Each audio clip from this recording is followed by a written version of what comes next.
ناظرین،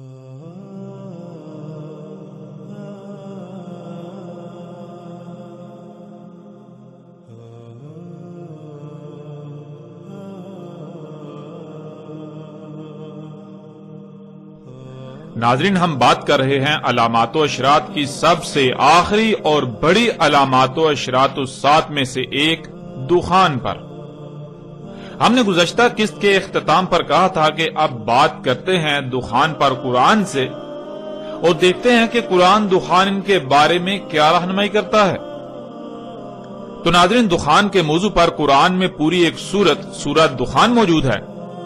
ہم اس پوری سورت پر تفصیل کے ساتھ بات کریں گے انا علینا بیانہ کے تحت جاری سلسلے میں، مگر یہاں ہم سورۃ الدخان سے اپنے موضوع کے تحت چند آیات کو سامنے رکھتے ہوئے اپنے موضوع کا احاطہ کریں گے تاکہ کم وقت میں اور آسان طریقے سے قرآن سے اس موضوع کی کھل کر وضاحت ہو جائے اور کسی کے لیے بھی کسی قسم کا کوئی شک یا ابہام باقی نہ رہے۔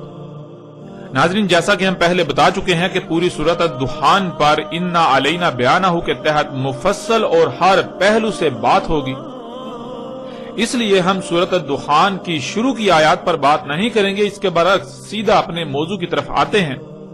اور اس وقت آپ کو سکرین پر سورۃ دخان کی آیت نمبر 7 نظر آ رہی ہے۔ رب السماوات والارض وما بینہما ان کنتم موقنین۔ ناظرین، آیت پر بات کرنے سے پہلے آیت میں استعمال ہونے والے الفاظ کا جان لینا بہت ضروری ہے، اور آیت میں پہلا لفظ ہے رب۔ رب کہتے ہیں اس ذات کو جو کسی کو عدم سے وجود میں لائے، یعنی جب کسی کا وجود نہیں ہوتا تو اس کو وجود میں لانا، اور پھر کس طرح وجود میں لانا، یعنی اس سے کس طرح خلق کرنا، وہ تخلیق کے تمام مراحل، اسے کسی نہ کسی مقصد کے لیے خلق کرنا، اور جس مقصد کے لیے خلق کیا جانا اس مقصد کو پورا کرنے کے لیے اسے اس کی تمام ضروریات بھی مہیا کرنا، اور پھر اسے اس کے مقام پر قائم کر دینا تاکہ وہ اپنے مقام پر قائم رہتے ہوئے اس مقصد کو پورا کر سکے جس مقصد کے لیے اسے خلق کیا گیا۔ اگر وہ مخلوق اس مقصد کو پورا کرتی ہے تو اسے احسن بدلہ دینا، اور اگر وہ اس مقصد کو پورا نہیں کرتی، کمی یا کجی کرتی ہے، کوتاہی یا سستی برتتی ہے، تو اس سے حساب لینا، اس سے پوچھ گچھ کرنا اور اسے اس کی سزا دینا۔ ناظرین، یہ لفظ رب کے بہت ہی مختصر اور جامع ترین معنی ہے۔ اس آیت میں اللہ سبحانہ و تعالی نے کہا کہ رب السماوات والارض وما بینہما۔ لفظ رب کو ہم واضح کر چکے، اب آ جاتا ہے لفظ سماوات۔ السماوات جمع کا صیغہ ہے اور اس کا واحد السما ہے۔ السما عربی میں فضا یعنی خلا کو کہتے ہیں، یعنی جیسے آپ جس فضا میں موجود ہیں، جس میں آپ سانس لیتے ہیں، یہ فضا عربی میں السما کہلاتی ہے، اور السماوات اس کی جمع ہے۔ لفظ سماوات کے نیچے زیر کا آنا اس بات کو یقینی بناتا ہے، نہ صرف یقینی بناتا ہے بلکہ تحقیقاً یہ بات کرتا ہے کہ یہ سماوات وہ سماوات ہیں جن کا تمہارے ساتھ تعلق ہے، جو تمہارے قریب تر، یا یوں کہہ لیں کہ جو زمین کے سماوات ہیں، یعنی زمین کے گرد جو فضا ہے، جو خلا ہے، یہ ایک نہیں بلکہ 7 مختلف طے در طے پرتوں پر مشتمل ہے، یعنی ایک نہیں بلکہ 7 آسمان ہیں، ایک سے زائد آسمان ہیں۔ اس طرح اگلا لفظ ارض، جو کہ اسی سیارے کا ذکر کیا جا رہا ہے جس پر آپ موجود ہیں، اسے زمین بھی کہا جاتا ہے۔ آگے آ جاتا ہے وما بینہما، جس کے معنی ہے جو کچھ بھی ان دونوں میں ہے، یعنی جو کچھ بھی آسمانوں اور زمین کے درمیان ہے، جو کچھ بھی ان کے درمیان ہے، ان میں ہے۔ اب آتے ہیں ناظرین اس آیت کی طرف، اور آپ سکرین پر دیکھ سکتے ہیں کہ آیت میں بالکل صراحت کے ساتھ یہ کہا جا رہا ہے کہ رب السماوات والارض وما بینہما۔ رب السماوات، رب سماوات کا اور زمین کا، اور جو کچھ بھی السماوات اور زمین کے درمیان ہے، ان دونوں میں ہے، یعنی جب ان سب کا وجود نہیں تھا تو ان کو عدم سے وجود میں لانے والا، انہیں عدم سے وجود میں لایا گیا، انہیں خلق کیا گیا۔ تو غور کرو کہ انہیں کیسے خلق کیا گیا۔ تو ناظرین، کیا قرآن اس سوال کا جواب نہیں دیتا انہیں کیسے خلق کیا گیا؟ ہم پچھلی قسط میں تفصیل کے ساتھ یہ واضح کر چکے کہ زمین و آسمانوں اور جو کچھ بھی ان میں ہے انہیں کیسے اور کس سے خلق کیا گیا۔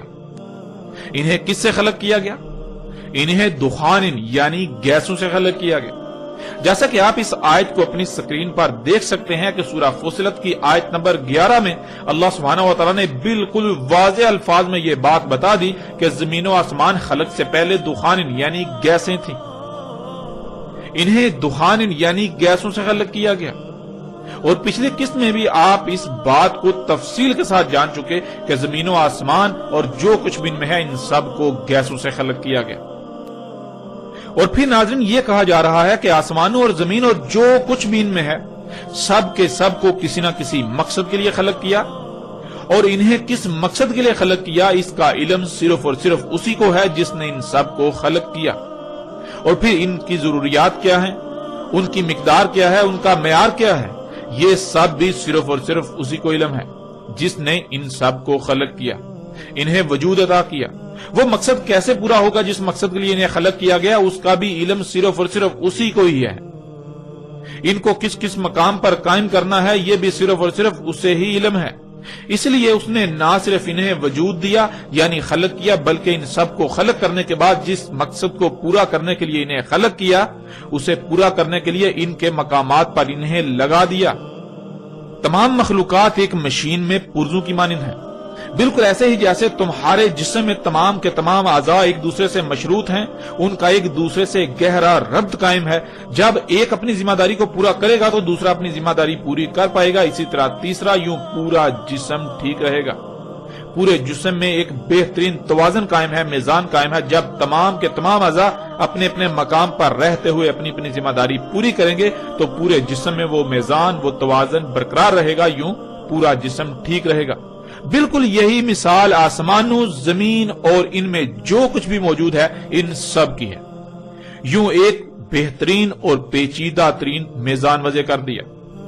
وہ میزان تب تک برقرار رہے گا جب تک یہ تمام کی تمام مخلوقات یعنی آسمان اور زمین اور جو کچھ بھی ان میں ہے یہ سب کا سب اپنے اپنے مقام پر رہتے ہوئے اپنی اپنی ذمہ داری پوری کرے گا۔ ورنہ اگر کسی ایک نے بھی اس ذمہ داری کو ترک کر دیا، سستی کی یا لاپرواہی کی، یا کسی ایک نے بھی رائے برابر تبدیلی کی، یا کسی ایک کو بھی اس کے مقام سے ہٹا دیا گیا، اس کے مقام میں تبدیلی کی گئی، اس میں کوئی بدلاؤ کیا گیا تو میزان برقرار نہیں رہے گا، میزان میں خسارہ ہوگا اور نتیجتاً سب کچھ درہم برہم ہو جائے گا۔ اور پھر ایسا نہیں ہے کہ وہ ذات جس نے وجود دیا وہ پوچھ گچھ نہ کرے یا پھر وہ سزا نہ دے، بلکہ وہ ذات جس نے انہیں وجود دیا وہ انتہائی سخت پکڑ بھی پکڑنے والی ہے، وہ سخت ترین پکڑ بھی کرتی ہے، وہ حساب لیتی ہے، وہ پوچھ گچھ بھی کرتی ہے۔ اب ناظرین سوال یہ پیدا ہوتا ہے کہ یہ سب کن کو کہا جا رہا ہے؟ آپ سب یہ جانتے ہیں کہ قرآن اللہ کا کلام ہے، یعنی اس قرآن میں جو کچھ بھی آیات کی صورت میں مذکور ہے یہ اللہ کی اول تا آخر ہر لمحہ تمام کے تمام انسانوں سے کی گئی گفتگو ہے جو کہ آیات کی صورت میں اس قرآن میں موجود ہے۔ یہ قرآن اللہ کا کلام ہے، یعنی پیچھے آسمانوں اور زمینوں اور جو کچھ بھی ان میں ہے ان کے بارے میں جو کہا گیا، جو بتایا گیا، یہ اللہ کا انسانوں سے کلام ہے۔ انسانوں سے اللہ یہ کہہ رہا ہے، اور کیوں کہہ رہا ہے؟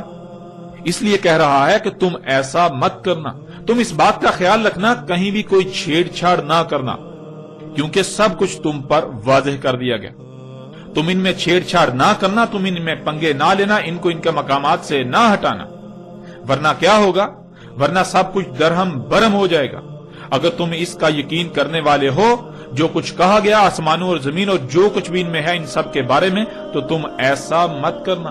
اور اسی کا اللہ سبحانہ و تعالیٰ نے آیت کے اگلے حصے میں بھی ذکر کر دیا، ان کنتم موقنین، اگر تھے تم اس بات کا یقین کرنے والے جو کچھ کہا گیا آسمانوں، زمین اور جو کچھ بھی ان کے درمیان ہے ان سب کے بارے میں۔ اب ناظرین ذرا غور کریں، جب اللہ سبحانہ و تعالیٰ نے آسمانوں، زمین اور جو کچھ بھی ان میں ہے ان سب کے بارے میں سب کچھ واضح کر دیا، ان سب کو گیسوں سے خلق کیا گیا۔ زمینوں آسمانوں میں جب بھی کوئی عمل وقوع پذیر ہوتا ہے تو اس سے گیسیں خارج ہوتی ہیں، انہیں بعض دوسری مخلوقات کی خوراک بنا دیا، یعنی ایک مخلوق کا فضلہ دوسری کا رزق، اور یہ ایک بہترین توازن میزان قائم کیا۔ نہ ہی گیسیں کم خرچ ہوتی ہیں نہ ہی زیادہ۔ آسمان و زمین اور جو کچھ بھی ان میں ہے، سب کی سب مخلوقات کی تخلیق کا کوئی نہ کوئی مقصد ہے۔ جس مقصد کے لیے خلق کیا اسے پورا کرنے کے لیے انہیں ان کے مقامات پر لگا دیا۔ تمام کی تمام مخلوقات ایک جسم اعضاء کی مانند ہے۔ زمین و آسمان بالکل ایک مشین کی مانند ہے، اور ان میں جو کچھ بھی ہے سب کی سب مخلوقات مشین میں موجود پرزوں کی مانند ہے۔ جیسے جب تک مشین کے تمام پرزے اپنے اپنے مقام پر رہتے ہوئے اپنی اپنی ذمہ داری پوری کریں گے تب تک پوری مشین ٹھیک رہے گی، ورنہ اگر کہیں بھی کوئی کمی، کجی، کوتاہی یا لاپرواہی ہوئی، کسی کا مقام تبدیل ہوا تو یہ میزان برقرار نہیں رہے گا۔ رب نے کہیں پر کوئی کمی، کجی، کوتاہی یا لاپرواہی نہیں کی۔ اس نے سب کچھ پرفیکٹ خلق کیا، کامل خلق کیا۔ ان میں کسی بھی قسم کی کوئی تبدیلی نہیں کی جا سکتی۔ اللہ کی خلق تبدیلی کے متحمل ہے ہی نہیں، اور اگر تبدیلی کی جائے گی تو کیا نتائج نکلیں گے؟ کیا ناظرین یہ سب کچھ واضح نہیں ہو چکا؟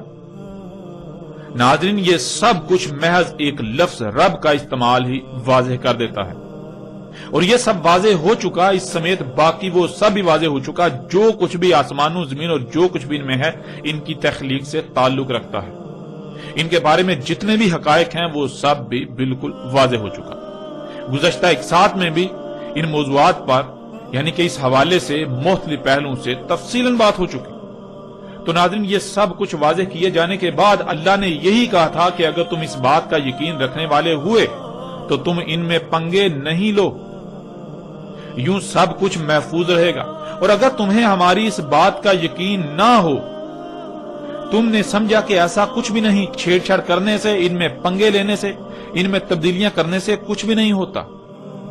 فطرت میں تبدیلیاں کرنے سے، فطرت کو بدلنے سے، اس میں چھیڑ چھاڑ کرنے سے کچھ بھی نہیں ہوگا۔ تو پھر یہ بات جان لو کہ جو اللہ سبحانہ و تعالیٰ نے اگلی آیت میں کہہ دی۔ اللہ سبحانہ و تعالیٰ اس میں کہتے ہیں لا الہ الا ہوا یحیی و یمیت ربکم و رب آبائکم الاولین۔ نہیں ہے الہ یعنی نہیں ہے کوئی بھی ایسی ذات جس کی بات مانی جائے کہ تمہیں جو کچھ بھی عطا کیا، خواہ وہ صلاحیتیں ہوں، مال ہو، اولاد ہو، تمہارے ہاتھ، پاؤں، کان، دل، دماغ سمیت جتنے بھی تمام کے تمام اعضاء ہیں وہ ہوں، یا رزق، یا جو کچھ بھی تمہیں عطا کیا گیا، اس سب کا کب، کہاں، کیسے، کیوں اور کس مقصد کے لیے استعمال کرنا ہے، وہ سب کیوں تمہیں عطا کیا گیا، اس کے فیصلے کا اختیار صرف اور صرف اسے ہے جو حیا کر رہا ہے اور جو موت کر رہا ہے۔ یعنی فطرت، یہ فطرت ہی ہے جو مخلوقات کو حیا کرتی ہے، انہیں وجود میں لاتی ہے، اور پھر یہ فطرت ہی ہے جو انہیں موت دیتی ہے، یعنی انہیں دوبارہ ذرات میں تبدیل کر دیتی ہے، ذرات کی صورت میں بکھیر دیتی ہے جن ذرات سے انہیں اس نے وجود دیا تھا۔ تو تمہیں جو کچھ بھی عطا کیا گیا اگر وہ سب فطرت کے تابع رکھو گے تو ہر لحاظ سے فلاح پاؤ گے، کسی قسم کا نقصان نہیں ہوگا، تمہیں ہر لحاظ سے فائدے ہی حاصل ہوں گے۔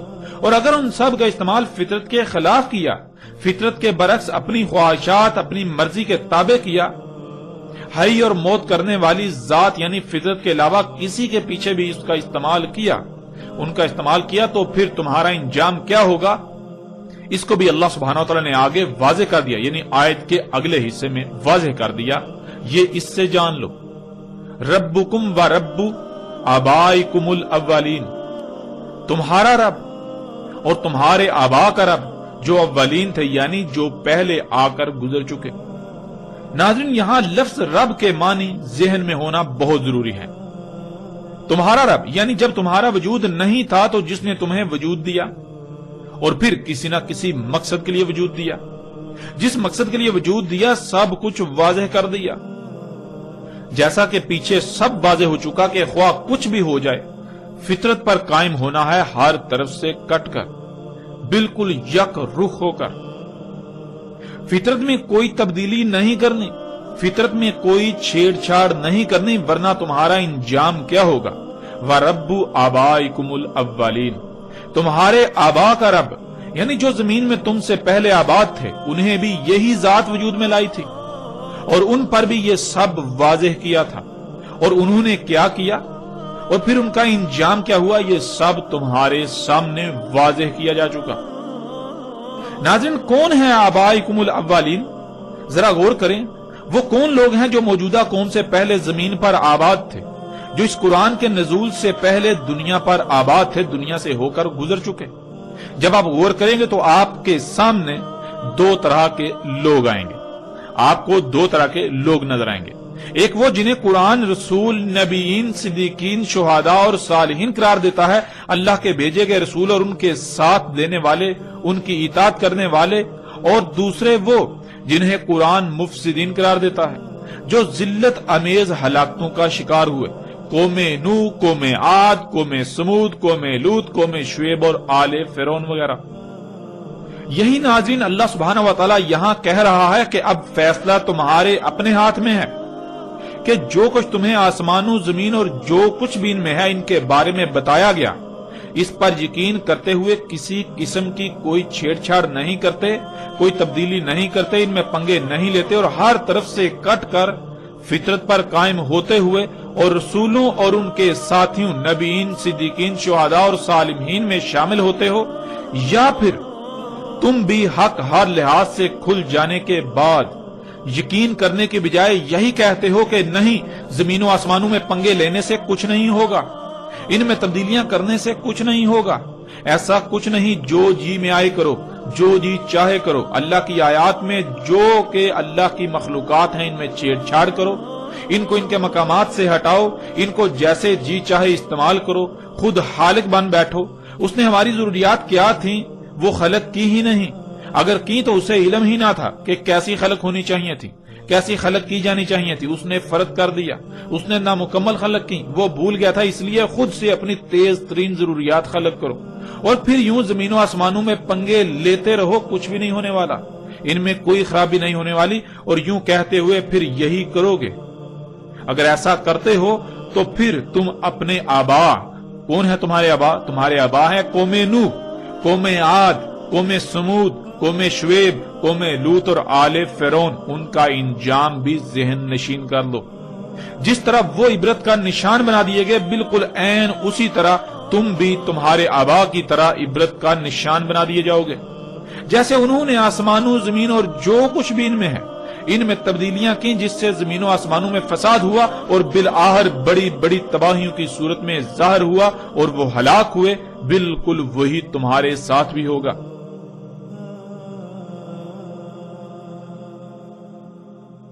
اب ناظرین، یہاں تک اللہ سبحانہ و تعالی نے نہ صرف آسمانوں، زمین اور جو کچھ بھی ان میں ہے ان سب کے بارے میں سب حقائق کھول کھول کر واضح کر دیے، بلکہ انسانوں کو ہر لحاظ سے متنبہ بھی کر دیا کہ اگر وہ اللہ کو الہ بناتے ہیں، یعنی فطرت پر قائم ہوتے ہیں، تو ان کا شمار کن میں ہوگا، اور اگر وہ اللہ کی دعوت کا یقین کرنے کے بجائے، یعنی جب انہوں نے اللہ کی بات کو نہ مانا، اس میں شک کیا اور آسمانوں، زمین اور جو کچھ بھی ان میں ہے ان میں پنگے لیے، تو نتیجتاً تباہیاں آنا شروع ہوئیں، تو بجائے اس کے کہ وہ اپنی آنکھوں سے یہ سب دیکھ کر اللہ کی دعوت، اللہ کی بات کا یقین کر لیتے اور باز آ جاتے فساد کرنے سے اور دنیا اور آخرت کی ہلاکت سے بچ جاتے، بلکہ انہوں نے اپنی آنکھوں سے دیکھ کر یقین کرنے اور فطرت میں چھیڑ چھاڑ کرنے، اس میں تبدیلیاں کرنے سے باز آنے کے بجائے اپنی اسی روش کو برقرار رکھا، تو پھر ان کا انجام کیا ہوگا؟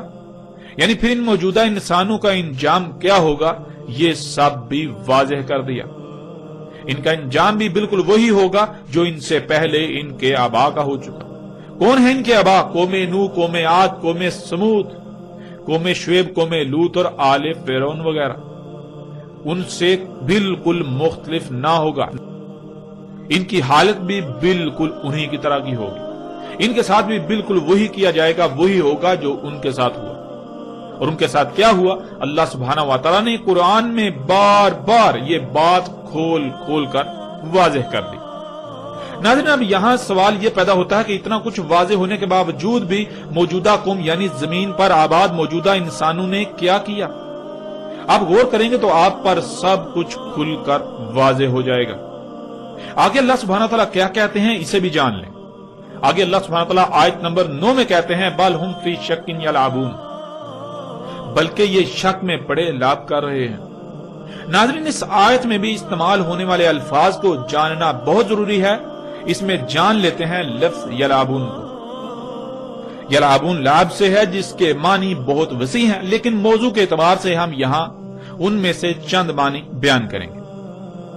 کسی شے کا غلط استعمال کرنا، کسی ایسے کام میں وقت ضائع کر دینا جس سے کچھ حاصل نہ ہو، ایسے رستے پر چلنا جس کی منزل واضح نہ ہو اور جدھر رستہ نظر آیا ادھر ہی رخ کر لینا، بے مقصد کام کے پیچھے پڑنا، حساس اور نازک اشیاء اور معاملات میں چھیڑ چھاڑ کرنا، فطرت میں چھیڑ چھاڑ کر کے اسے رد عمل پر مجبور کرنا، غیر سنجیدہ ہونا، کھیل کود، فضول کاموں میں وقت کا ضیاع، کسی شے میں غیر سنجیدگی سے چھیڑ چھاڑ کرنا جس سے وہ خراب ہو جائے۔ ناظرین، آیت کے شروع میں لفظ بل آتا ہے، جو کہ عربی کا اصول ہے۔ بل لفظ وہاں استعمال ہوتا ہے جہاں سب کچھ واضح ہو جانے کے باوجود بھی وہی کرنا۔ بل ہم فی شک، یعنی جب انہوں نے اللہ کی دعوت کو، اللہ کی اس بات کو، ان حقائق کو تسلیم نہ کیا جو اللہ نے آسمانوں، زمین اور جو کچھ بھی ان کے درمیان میں ہے ان کے بارے میں کہا، اسے تسلیم نہ کیا اور الٹا وہی کیا جس سے اللہ نے منع کیا تھا۔ انہوں نے آسمانوں، زمین اور جو کچھ بھی ان میں ہے ان میں پنگے لیے، تو پھر وہی ہوا جو اللہ نے کہا تھا۔ اللہ نے کہا تھا کہ اللہ کی خلق تبدیلی کی متحمل ہے ہی نہیں، اللہ کی خلق کے لیے تبدیلی ہے ہی نہیں۔ اگر اس میں تبدیلی کی جائے گی تو اس میں خرابیاں ہو جائیں گی جو تباہیوں کی صورت میں ظاہر ہوں گی، اور تم ان تباہیوں کا شکار ہوگے، نقصان تمہارا اپنا ہی ہوگا۔ تو جب انہوں نے اس بات کو نہ مانا اور وہی کیا، اللہ کی خلق میں تبدیلیاں کی، اس میں چھیڑ چھاڑ کی، فطرت میں تبدیلیاں کی، فطرت میں چھیڑ چھاڑ کی، اس میں پنگے لیے، تو پھر وہی ہوا کہ رد عمل آنا شروع ہو گئے۔ چھوٹے موٹے زلزلے، طوفان، آندیاں، سیلاب، بے وقت اموات، بیماریاں اور طرح طرح کے مصائب وغیرہ۔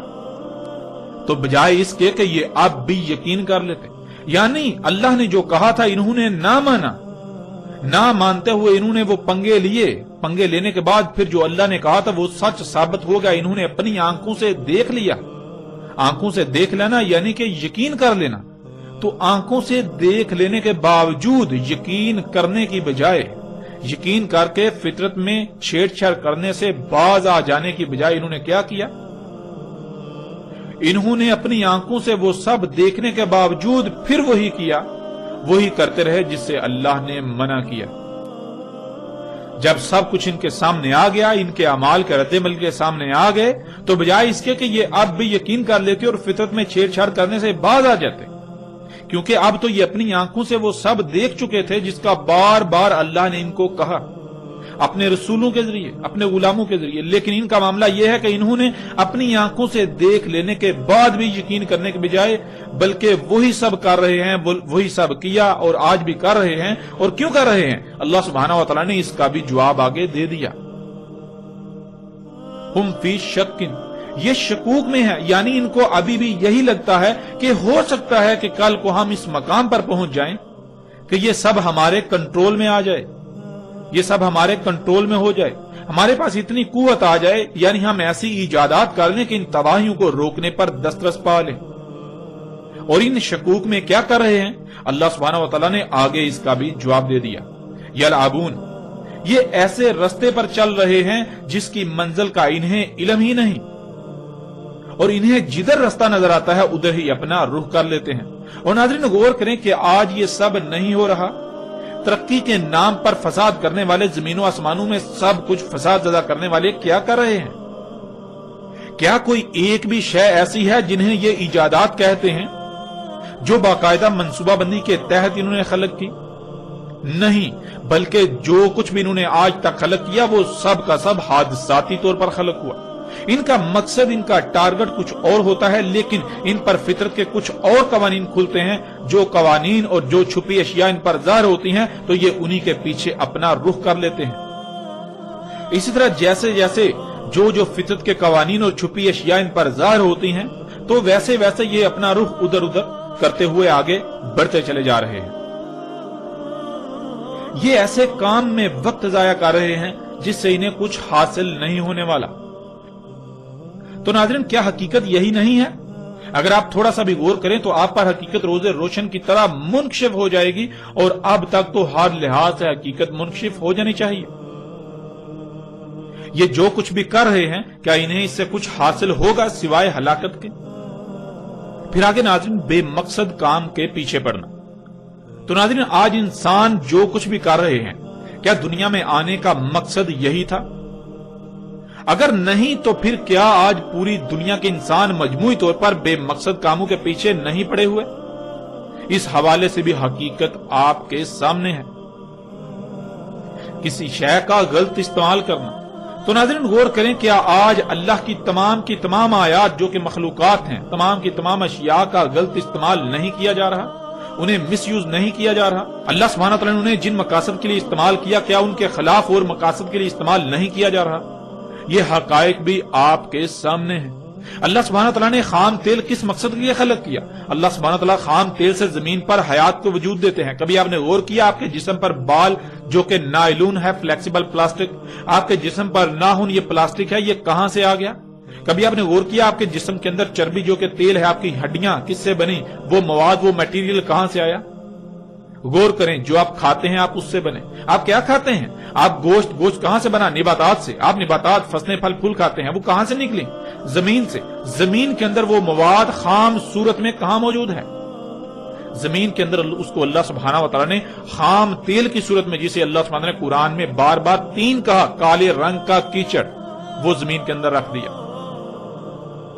تو غور کرے، کیا اس 3 کو، کالے رنگ کے کیچڑ کو جسے آپ آج خام تیل کہتے ہیں، اس کا غلط استعمال نہیں کیا جا رہا؟ اس طرح اللہ سبحانہ نے جو قوتیں اس دنیا میں بچھائی تھیں، جو قوتیں اس زمین کا، دنیا کا نظام چلا رہی ہیں، جنہیں اللہ سبحانہ نے قرآن میں ملائکہ کہا اور آج آپ انہیں سگنلز کا نام دیتے ہیں، کیا ان کا غلط استعمال نہیں کیا جا رہا؟ کیا آج اللہ کی تمام مخلوقات کا غلط استعمال نہیں کیا جا رہا؟ حقیقت ہر لحاظ سے آپ کے سامنے ہے۔ پھر آگے ناظرین، حساس اور نازک اشیاء اور معاملات میں چھیڑ چھاڑ کرنا۔ تو ناظرین غور کریں، زمین و آسمان اور جو کچھ بھی ان میں ہے، یہ سب کیا انتہائی حساس ترین اشیاء اور معاملات نہیں ہیں؟ اور کیا آج مجموعی طور پر پوری دنیا کے انسان اللہ کی اس انتہائی حساس ترین، پیچیدہ ترین مشین، زمین اور اس کے گرد گیسوں کی 7 تہ در تہ پرتوں اور جو کچھ بھی ان میں ہے، ان میں چھیڑ چھاڑ نہیں کر رہے؟ ان میں بگاڑ پیدا نہیں کر رہے؟ ان میں خرابیاں نہیں کر رہے؟ حقیقت ہر لحاظ سے آپ کے بالکل سامنے ہے۔ فطرت میں چھیڑ چھاڑ کر کے اسے رد عمل پر مجبور کرنا۔ تو ناظرین، کیا آج پوری دنیا کے انسان فطرت میں چھیڑ چھاڑ نہیں کر رہے؟ ذرا غور تو کریں، خود کو ڈاکٹر کہلوانے والے کیا کر رہے ہیں؟ یہ میڈیکل انڈسٹری کیا کر رہی ہے؟ فطرت میں چھیڑ چھاڑ، اللہ کی مخلوقات کی چیر پھاڑ، ان میں پنگے لے رہے ہیں، تحقیق کے نام پر فساد در فساد کر رہے ہیں۔ تو پھر کیا فطرت رد عمل ظاہر کرنے پر مجبور نہیں ہوگی؟ کیا فطرت رد عمل ظاہر نہیں کرے گی؟ حقیقت آپ کے سامنے ہے۔ کیوں نہیں، بلکہ آپ یہ سب آج اپنی آنکھوں سے دیکھ رہے ہیں۔ جس قدر میڈیکل کا شعبہ بڑھتا جا رہا ہے، اس قدر طرح طرح کی بیماریاں بھی بڑھتی چلی جا رہی ہیں۔ انجینئرز کو لے لیں، وہ کیا کر رہے ہیں؟ وہ فطرت میں چھیڑ چھاڑ کر کے فطرت کو رد عمل پر مجبور کر رہے ہیں۔ کیا وہ ایسا نہیں کر رہے؟ ذرا غور تو کریں، پہاڑوں کو کاٹ رہے ہیں، پہاڑوں کو، اللہ کی زمین پر خلق کردہ رواسیوں کو ان کے مقامات سے ہٹا رہے ہیں، ان میں لمبی لمبی سرنگیں کھود رہے ہیں، اور پھر اپنی رواسیاں زمین پر ڈیزائن اور خلق کر رہے ہیں۔ تو کیا اس سے زمین کا توازن برقرار رہے گا؟ اللہ سبحانہ وتعالیٰ نے تو قرآن میں بار بار یہ بات واضح کر دی کہ اس نے زمین پر جو رواسیاں، یعنی جو بلند جگہیں، جو چوٹیاں ہیں، ان سے زمین کا بیلنس کیا تاکہ زلزلے نہ آئیں۔ تو یہ انجینئرز کیا کر رہے ہیں؟ ذرا غور تو کریں، کیا یہ اللہ کے قائم کردہ توازن کو بگاڑ نہیں رہے؟ اور پھر یہ جو بلند و بانگ عمارتیں خلق کر رہے ہیں، یہ جو ان کی رواسیاں ہیں، کیا ان سے مزید زمین کا توازن نہیں بگڑ رہا؟ ناظرین ذرا غور تو کریں، تو کیا پھر زلزلے نہیں آئیں گے؟ کیوں نہیں؟ جب فطرت میں چھیڑ چھاڑ کر کے اس کو رد عمل پر مجبور کیا جائے گا تو فطرت رد عمل کا اظہار نہ کرے؟ ایسا کیسے ہو سکتا ہے؟ اور کیا یہ سب آج آپ اپنی آنکھوں سے پوری دنیا میں ہوتا ہوا نہیں دیکھ رہے؟ آج یہ سب اپنی آنکھوں سے آپ ہوتا ہوا دیکھ رہے ہیں۔ اس کے علاوہ ناظرین جتنے بھی شعبے ہیں، جو لوگ بھی ترقی کے نام پر جو اعمال کر رہے ہیں وہ کیا کر رہے ہیں، اگر آپ تھوڑا سا بھی غور کریں گے تو حقیقت ہر لحاظ سے کھل کر آپ کے سامنے ہے۔ پھر آگے ناظرین غیر سنجیدہ ہونا۔ تو ناظرین غور کریں کہ آج کسی میں سنجیدگی ہے؟ اگر کوئی سنجیدہ ہوتا ہے تو وہ چیختا ہے، چلاتا ہے کہ یہ سب نہ کرو۔ اگر کوئی سنجیدہ ہوتا تو جب وہ اپنے اعمال کا رد عمل دیکھتا تو فوراً باز آ جاتا اور دوسروں کو بھی متنبہ کرتا۔ لیکن کیا کہیں پر کوئی سنجیدگی نظر آتی ہے؟ نہیں، ہرگز نہیں، بالکل نہیں۔ پھر آگے ناظرین کھیل کود، فضول کاموں میں وقت کا ضیاع۔ آج پوری دنیا کے انسانوں کو دیکھیں تو آپ کو یہی نظر آئے گا کہ بجائے یہ کہ وہ اللہ کی دعوت کو تسلیم کرتے، اگر نہیں تو اپنی آنکھوں سے دیکھ لینے کے بعد یقین کرتے اور عملاً میدان میں اترتے، لوگوں کو متنبہ کرتے، دنیا میں آنے کے مقصد کو پہچان کر اس پر قائم ہوتے، دوسروں پر وہ مقصد واضح کرتے، مگر یہاں تو گنگا الٹی ہی بہہ رہی ہے۔ ہر کوئی کھیل کود میں مصروف ہے، کہیں پر کرکٹ تو کہیں پر ہاکی، کہیں پر فٹ بال تو کہیں پر کوئی اور گیم۔ اس طرح کھیلوں کی بھرمار ہے اور ہر کوئی کھیل کود میں مصروف ہے۔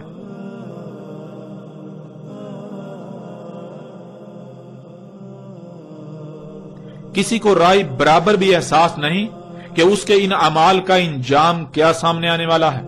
ہر کوئی بے مقصد اور فضول کاموں میں انتہائی قیمتی وقت کو ضائع کرنے میں مصروف ہے۔ ناظرین حقیقت ہر لحاظ سے آپ کے سامنے ہے۔ اور پھر آگے اللہ سبحانہ تعالیٰ نے کیا کہا، اسے بھی جان لے۔ آگے اللہ سبحانہ تعالیٰ سورہ دخان کی آیت نمبر 10 میں کہتے ہیں فَارْتَقِبْ يَوْمَ يَأْتِي السَّمَاءُ بِدُخَانٍ مُبِينٍ، پس انتظار کرو اس یوم کا، آ جائے آسمان کھلم کھلے ہر طرف سے گیسوں کے ساتھ۔ یعنی جب نہ صرف تم پر ہر لحاظ سے حق واضح کر دیا بلکہ تم وہ سب اپنی آنکھوں سے ہوتا ہوا بھی دیکھ چکے، اس کے باوجود تم یلعبون ہی کر رہے ہو، یعنی وہی سب کرتے ہو، فطرت میں چھیڑ چھاڑ کرتے ہو، فطرت میں تبدیلیاں، اللہ کی خلق میں تبدیلیاں، فضول کاموں میں وقت کا ضیاع، فطرت میں پنگے لینے سے جو تمہارے سامنے آیا اسی کے پیچھے ہو لیے، اور ترقی کے نام پر فساد کرتے جا رہے ہو۔ سنجیدگی کی بجائے کھیل کود اور فضول کاموں میں مصروف ہو، دنیا میں آنے کے مقصد کو نہ پہچانا اور اسے پورا نہ کیا، اور یہی سب کرتے رہے اور کر رہے ہو جس سے تمہیں بار بار سختی سے روکا، بار بار سختی سے منع کیا۔ اللہ کی مخلوقات کا مس یوز کر رہے ہو، ان کا غلط استعمال کر رہے ہو جس سے تمہیں بار بار روکا، تو پھر یہ سب ہو کر رہے گا۔ کیا ہو کر رہے گا؟ قریب ہی بہت جلد ایک ایسی مدت آئے گی، ایک ایسا پیریڈ آئے گا، ایسا وقت آئے گا کہ آسمان یعنی وہ فضا جس میں تم سانس لیتے ہو، جس میں تم رہ رہے ہو، وہ ہر طرف سے ہر لحاظ سے گیسوں سے بھر جائے گی۔ اور ناظرین ایسا کیوں نہ ہو، کیا آپ یہ نہیں جان چکے کہ آسمان و زمین اور جو کچھ بھی ان میں ہے، ان سب کو اللہ سبحانہ و تعالیٰ نے گیسوں سے خلق کیا؟ جب آپ یہ بات جان چکے اور پھر جب آپ آسمان و زمین اور جو کچھ بھی ان میں ہے ان میں پنگے لیں گے، آپ یہ بات جان چکے کہ ان میں پنگے لیے جائیں گے، ان میں ترقی کے نام پر چھیڑ چھاڑ کی جائے گی، تو پھر کیا گیسیں خارج نہیں ہوں گی؟ کیوں نہیں، ضرور، بالکل ضرور خارج ہوں گی، کیونکہ جب یہ سب کچھ گیسوں سے خلق کیا تو جب ان کو کیمیا یا عمل سے گزارا جائے گا، ان میں پنگے لیے جائیں گے، جب کچھ خود سے خلق کیا جائے گا تو ظاہر ہے گیسیں تو خارج ہوں گی۔ ناظرین ذرا غور کریں، جس سواری پر آپ سوار ہوتے ہیں، آپ کے سفر کے ذرائع، کیا وہ طرح طرح کی زہریلی گیسیں خارج نہیں کر رہے؟ آپ کے گھر میں الیکٹرانکس یعنی بجلی کا تمام سامان طرح طرح کی نہ نظر آنے والی انتہائی خطرناک گیسیں خارج نہیں کر رہا؟ وہ آپ کا ٹی وی ہو یا کمپیوٹر، وہ آپ کی فریج ہو یا اے سی، یہاں تک کہ آپ کی جیب یا آپ کے ہاتھ میں موجود موبائل، ہر شے طرح طرح کی زہریلی گیسیں خارج کر رہی ہے۔ آپ جو کچھ بھی استعمال کرتے ہیں، وہ برتن ہوں یا کپڑے، وہ جوتے ہوں یا آپ کی طرح طرح کی رنگ برنگی خوراکیں، خواہ وہ مشروبات ہوں، کیا کبھی آپ نے غور کیا ان کی تخلیق میں؟ جن کارخانوں میں وہ تیار ہوتی ہیں ان سے کس قدر زہریلی گیسیں خارج ہوتی ہیں؟ ان کی تخلیق کے مراحل کیا ہے؟ ان کی تخلیق کے مراحل سے کس قدر زہریلی گیسیں خارج ہو رہی ہیں؟ آپ جتنی بھی مشینیں استعمال کرتے ہیں ان کی چمنیوں میں غور کریں، جن گاڑیوں پر آپ سفر کرتے ہیں، جن ٹرینوں پر آپ سفر کرتے ہیں، جن جہازوں پر آپ سفر کرتے ہیں، وہ سب کی سب اشیاء کیا خارج کر رہی ہیں؟ کیا وہ طرح طرح کی گیسیں خارج نہیں کر رہی؟ ناظرین، حقیقت ہر لحاظ سے آپ کے سامنے ہے، اور کیا آج وہ یوم یعنی وہ مدت نہیں آ چکی جو ایسی مدت ہونا تھی جس دوران یہ آسمان یعنی یہ فضا ہر طرح سے، ہر لحاظ سے گیسوں سے بھر جانا تھی؟ ناظرین، حقیقت آپ کے سامنے ہے، آج پوری دنیا ان گیسوں سے بھر چکی۔ یہ پہلا آسمان جس میں آپ موجود ہیں، جس میں آپ سانس لیتے ہیں، یہ آپ کے اپنے ہی کرتوتوں سے خارج ہونے والی طرح طرح کی زہریلی گیسوں سے بھر چکا۔ کیا آپ کو یہ سب نظر نہیں آ رہا؟ کیا آپ اندھے ہیں؟ کیا آپ اللہ کے قانون میں اموات ہیں؟ کیا آپ قبروں میں ہیں؟ کیا آپ اللہ کے قانون میں محض چوپائے ہیں؟ ناظرین، غور تو کریں، کیا یہ سب آج آپ کو نظر نہیں آ رہا؟ جبکہ یہ اٹل حقیقت ہے، اس کے باوجود اگر آپ کو نظر نہیں آ رہا تو اللہ سبحانہ وتعالی قرآن میں بار بار ایسوں کو اموات قرار دیتا ہے، ایسوں کو قبروں میں قرار دیتا ہے، ایسوں کو چوپائے یا پھر شر الدواب قرار دیتا ہے۔ یہ جو چلنے پھرنے والی رینگنے والی مخلوقات ہیں، ان میں سے جو سب سے شر ہیں وہ قرار دیتا ہے، یعنی جن کی وجہ سے زمین و آسمانوں میں سب کو نقصانات، تباہیاں لاحق ہوتی ہیں، جن سے فائدہ حاصل ہونے کی کوئی توقع ہو ہی نہیں سکتی۔ تو ناظرین، حقیقت کیا ہے؟ آپ غور کریں، آپ کو یہ بھی سمجھ آ جائے گی کہ آپ کا شمار اللہ کے قانون میں کن لوگوں میں ہے، کہاں پر ہے، آپ کہاں کھڑے ہیں۔ آپ اللہ کے قانون میں حیا ہیں یا پھر آپ اللہ کے قانون میں اموات ہیں، قبر میں ہیں۔ تو ناظرین، جان لے یہ حقیقت آپ کی آنکھوں کے سامنے ہے، اس کو آپ جھٹلا نہیں سکتے۔ اگر آپ اسے تسلیم کرنے سے انکار کرتے ہیں تو نقصان آپ کا اپنا ہی ہوگا، کسی دوسرے کا نہیں۔ آج اگر آپ نہیں تسلیم کرتے اور اپنی سابقہ روش کو برقرار رکھتے ہیں تو جان لیں ان قریب آپ چیخ چیخ کر تسلیم کرنے کا اعلان کریں گے، لیکن تب کوئی نفع نہ دے گا، تب آپ کا ماننا فرعون کے ماننے کی مثل ہوگا۔ تو ناظرین، بڑھتے ہیں آگے اور دیکھتے ہیں کہ اللہ سبحانہ و تعالیٰ نے سورہ دخان کی اگلی آیت میں کیا کہا۔ آگے اللہ سبحانہ و تعالیٰ کہتے ہیں، سورہ دخان آیت نمبر 11، یغشی الناس ھذا عذاب علیم، جو انسانوں کو ڈھانپ لے گا یہ سزائے علیم ہے، عذاب علیم ہے۔ اللہ سبحانہ و تعالیٰ نے اس آیت میں یہ بات واضح کر دی کہ جب وہ مدت آئے گی کہ آسمان کھلم کھلا ہر لحاظ سے، ہر طرف سے گیسوں سے بھر جائے گا، یعنی یہ فضا جس میں آپ موجود ہیں یہ گیسوں سے بھر جائے گی، تو کیا ہوگا؟ یغشی الناس، انسانوں کو ڈھانپ لیں گی، یعنی جیسے رات کو اندھیرا چھا جاتا ہے کہ ہر شے کو ڈھانپ لیتا ہے، بالکل ایسے ہی یہ گیسیں انسانوں کو ڈھانپ لیں گی۔ یہاں یہ بات ذہن میں ہونا بہت ضروری ہے کہ اندھیرے کو انسانی آنکھ دیکھنے کی صلاحیت رکھتی ہے، لیکن انسانی آنکھ تمام کے تمام گیسوں کو دیکھنے کی صلاحیت نہیں رکھتی، ماں سوائے صرف چند ایک۔ اس لیے اس وقت جب وہ مدت آئے گی، وہ پیریڈ آئے گا، تو اس وقت یہ گیسیں ایسے ہی موجود ہوں گی جیسے اندھیرا چھا جاتا ہے، لیکن عام انسانی آنکھ سے نظر نہیں آئیں گی، یعنی اس طرح نظر نہیں آئیں گی، عام انسانی آنکھ سے نظر آنے میں اس طرح نہیں ہوں گی۔ البتہ اگر ایسا آلہ ہو جس سے ان گیسوں کو دیکھنے کی صلاحیت حاصل ہو جائے تو اس آلے سے آسمان یعنی یہ فضا ایسے ہی نظر آئے گی جیسے کہ اندھیرا چھایا ہوا ہو، یعنی یہ گیسیں اس طرح چھائی ہوئی نظر آئیں گی جیسے اندھیرا چھا جاتا ہے، یعنی جیسے آپ دیکھتے ہیں کہ آج کل سموگ ظاہر ہوتی ہے جو بالکل دھند کی طرح نظر آتی ہے، لیکن وہ دھند نہیں بلکہ یہی گیسیں ہوتی ہیں جو انسانوں کے مفسد اعمال سے خارج ہوئیں، جو محض اس وجہ سے ظاہر ہوتی ہیں کہ جب کوئی کیمیائی عمل ان میں وقوع پذیر ہوتا ہے، یعنی موسم کے اتار چڑھاؤ کی وجہ سے وہ آپس میں جب ان کا اختلاط ہوتا ہے تو ان کا کچھ وقت کے لیے ظہور ہو جاتا ہے۔ جیسے مثال کے طور پر جب آپ یہ گیسیں اپنی گاڑی یا کسی آپ فیکٹری کی چمنی سے دیکھتے ہیں خارج ہو رہی ہیں، تو جب خارج ہو رہی ہیں تو اس وقت وہ نظر آ رہی ہوتی ہیں، لیکن تھوڑی دیر بعد وہ انویزیبل یعنی کہ نظر آنا بند ہو جاتی ہیں، وہ نظر نہیں آتی۔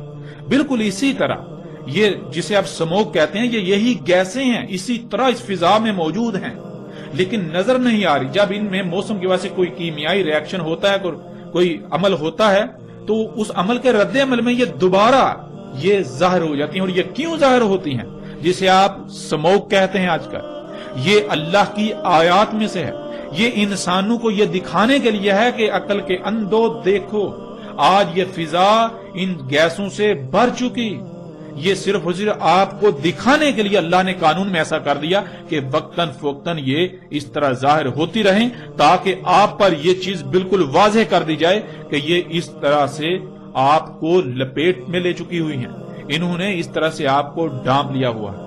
تو ناظرین، جب دنیا میں یہ حالت ہو جائے گی تب اس وقت اللہ انسانوں سے کلام کرتے ہوئے یہ کہہ رہا ہے، ھذا عذاب علیم، یہ عذاب علیم ہے.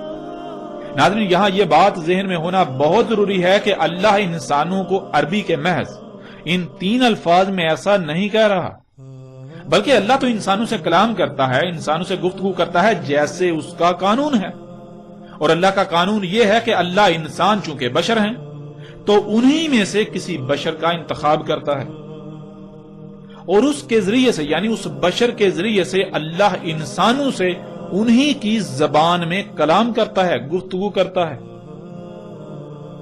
تو جب دنیا میں یہ وقت آ گیا کہ یہ فضا ہر طرف سے کھلم کھلا گیسوں سے بھر چکی، جو کہ انسانوں کے اپنے ہی مفسد اعمال کی وجہ سے ہوا، اور وہ گیسیں انسانوں کے لیے عذاب علیم یعنی ان کے اپنے ہی مفسد اعمال کی سزا بن جائیں گی، تو اس وقت اللہ اپنے کسی عبد بشر یعنی اپنے کسی غلام بشر کے ذریعے انسانوں سے کھول کھول کر یہ کہہ رہا ہے، انسانوں سے کلام کر رہا ہے کہ یہ تمہارے اپنے ہی برے اعمال کی سزا ہے تمہارے لیے.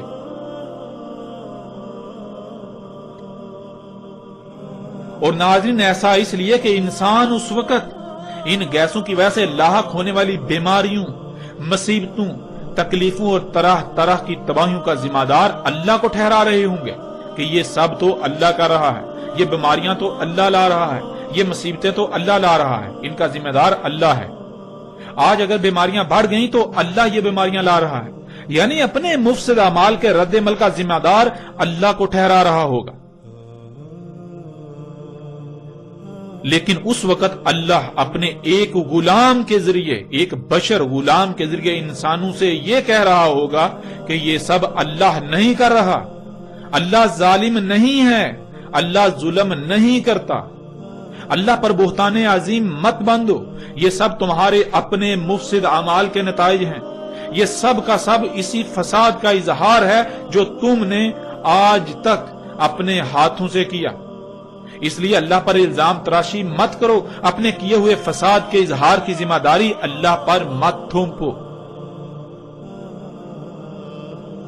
اللہ سبحان ہے، اللہ اس سے پاک ہے کہ وہ کوئی ایسا کام کرے جس سے فساد ہو، جس سے تباہی آئے.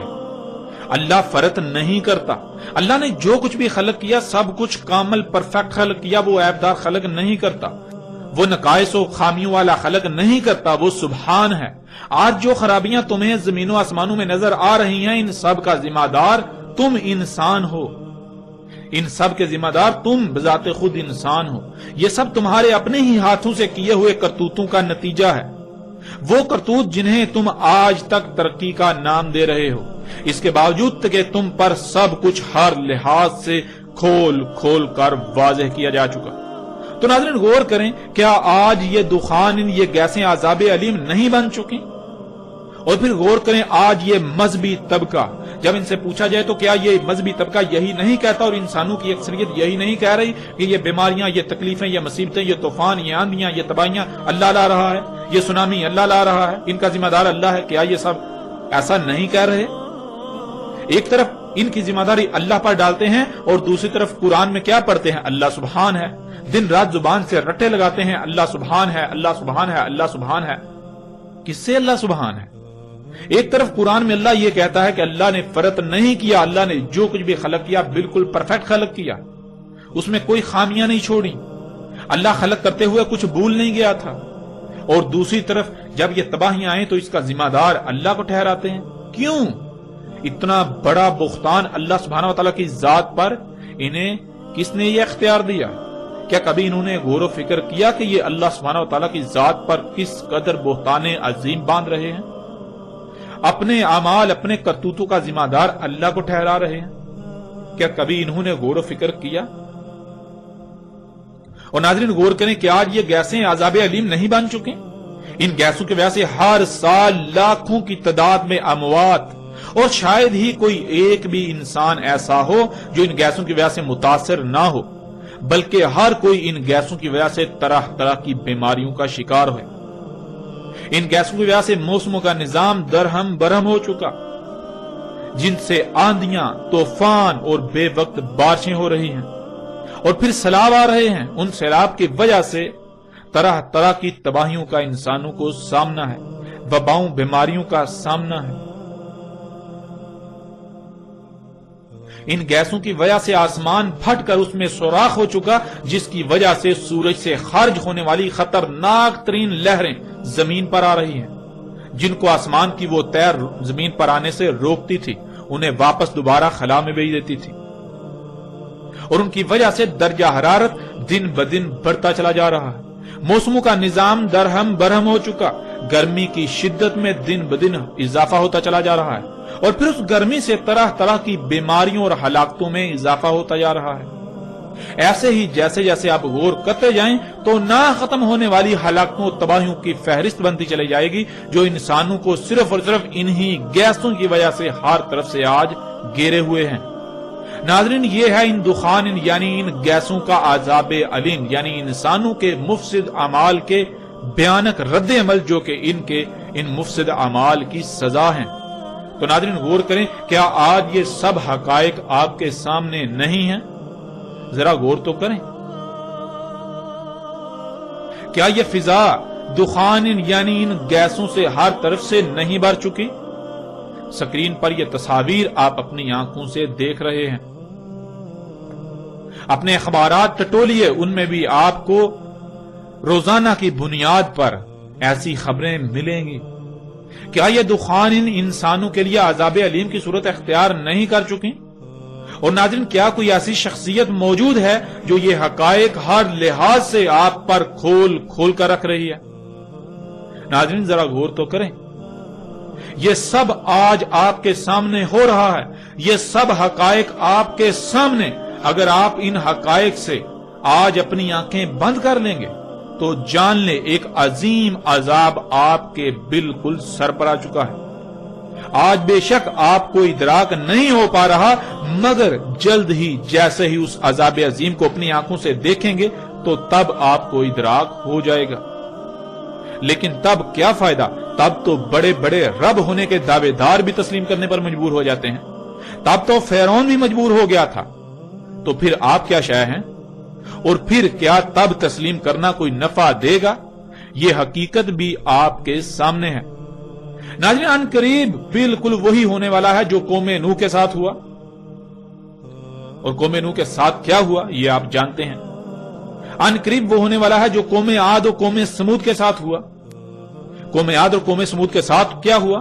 قوم عاد اور قوم سمود القاریہ یعنی ایٹمی بموں کی لپیٹ میں آئے، ایٹمی تباہیوں کی لپیٹ میں آئے، ایٹمی بموں کی جنگوں کی لپیٹ میں آئے، اور انہوں نے ایٹمی بموں نے ان کو صفحہ ہستی سے مٹا دیا، اور وہ آج ہونے والا ہے۔ اور یہ تباہی، یہ عذاب عظیم بہت جلد آپ کے سامنے آنے والا ہے۔ ہلاکت آپ کے سر پر آ چکی، ان قریب آپ اسے اپنی آنکھوں سے دیکھیں گے۔